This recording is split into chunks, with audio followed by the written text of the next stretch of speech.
By using historical reference or ethnic reference, it allows an audience to relate to the characters because there's something about them that they can recognise. So they're not in a futuristic, stylistic way removed from the audience. I bear witness to the wager and will be the judge of it as occasion arises. It wasn't attempting to be totally historically correct. It was about giving the feel for the period based on fact and as much as we can get, from the period. I mean, no one knows exactly how things were made or exactly what the fabrics would have been like or exactly how the colours would have been. So, yeah, in that sense, I'm given artistic freedom to do what I think would work.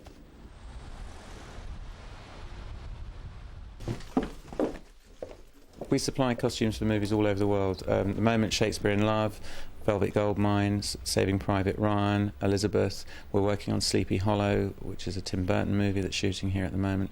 And it's a one-stop costume shop. So the rest of the villagers, you want sort of like browns, maybe dark browns, 3D? Maybe kind of just with colour, we kind of do, like these colours. We've got a whole village which is starting to prepare for, which we're filming in 2 weeks' time. And so Angels are doing a lot of our extras for this. We have a big crowd, well, I say big crowd scene, it's not huge, but it's 75 people, but quite a specific look. So we were here to see the girls who were working with us and give them measurements and just try and explain what we were trying to achieve. This one's lovely. You just never know what you're going to be asked to do, and the thing about Angels is they turn their hand to anything. So you can just trawl on all the floors and say, oh, that's an interesting garment, or that's an interesting garment. Is great to have it all under one roof. I think we've got about 5.5 miles of railing in the building, 140,000 square feet. We make ladies' costumes, we make men's costumes, we have a millinery department, we make jewellery, we make wigs. We supply hundreds of American uniforms for Saving Private Ryan, and I think it's really the world's only fully serviced costume company. Obviously, the better your relationship with the costume house, the better it is for everybody, really. I mean, they can, we do them favours, they do us favours, it works like that. But if you get on with people, obviously, you can get them to do more for you. I mean, I drop the prices if they have to, or they quite often they can make things a lot quicker because they can pull in extra staff to get stuff made if you have like an emergency or something that has to be made overnight. The major change from talking to George last night, quite like this dress to be an absolute cross-cut tube.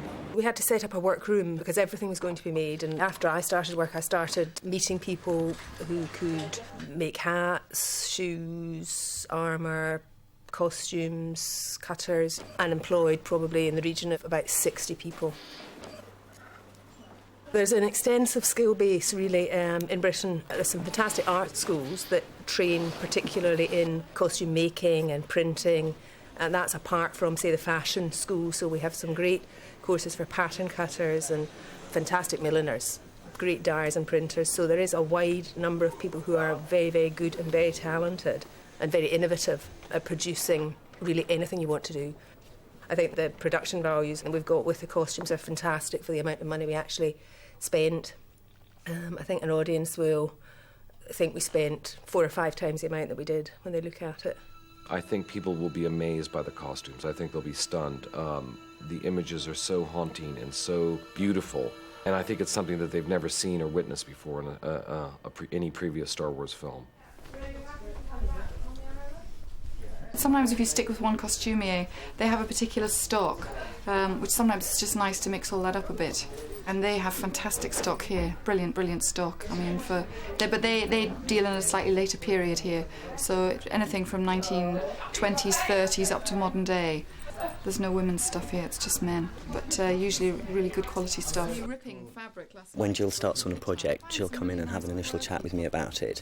What she'll do is she'll give me a script, we'll discuss the characters, the kind of look that she's going for, we'll talk about who's been cast, we'll probably spend a morning or an afternoon, or depending on the size of the production, a couple of days, just pulling things out, talking about colour, talking about texture of fabrics that she's looking for.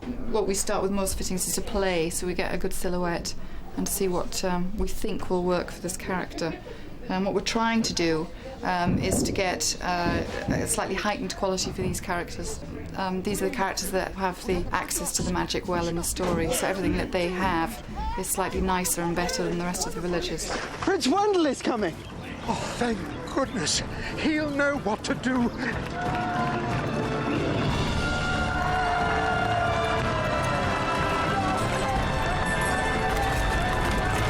I have friends who are also costume designers who started off as painters, you know, via art school, but we all come from different areas. But I think it certainly helps to have knowledge of making and cutting and some kind of, you know, knowledge of historical costume. I learn something different on every job that I do about the period. You're not born with that knowledge, but it's good to have a background knowledge to begin with. I think this country has a wealth of technicians that are really very good. We have very experienced, great cutters, makers, people who dye and paint the fabrics. We have numerous shops specialist shops for buying various kinds of fabrics, and the costume houses. I think there's everything that you need here. I think the main thing is that we try and make things as close to the originals as possible, so that when we take them into our stock, we know that they will, because they're true, they will always work with other true things. And so as the stock gets later, up towards the 60s, there's a higher and higher proportion of real things. And so they won't look out of place with the things that we've made. This is why it's kind of good, you know, to come to so many different places, because each kind of place is known for a particular thing. Like Cosprop has great stuff, you know, brilliant stuff. So you tend to do a lot of principles here, and because it's got such good quality stuff.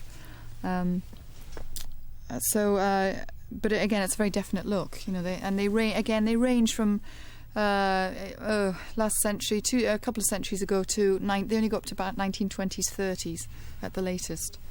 Whereas Carlo for men goes a bit later. But equally, they're all good, you know, for our project particularly. I mean, if you had a very definite project, you know, definite period project, you either choose to go, you know, Angels or Cosprop or Carlo, or you can use the National or Academy. There are other costumiers, you know. And you tend to know when you get your project, which place you'll kind of place the bulk of the work with.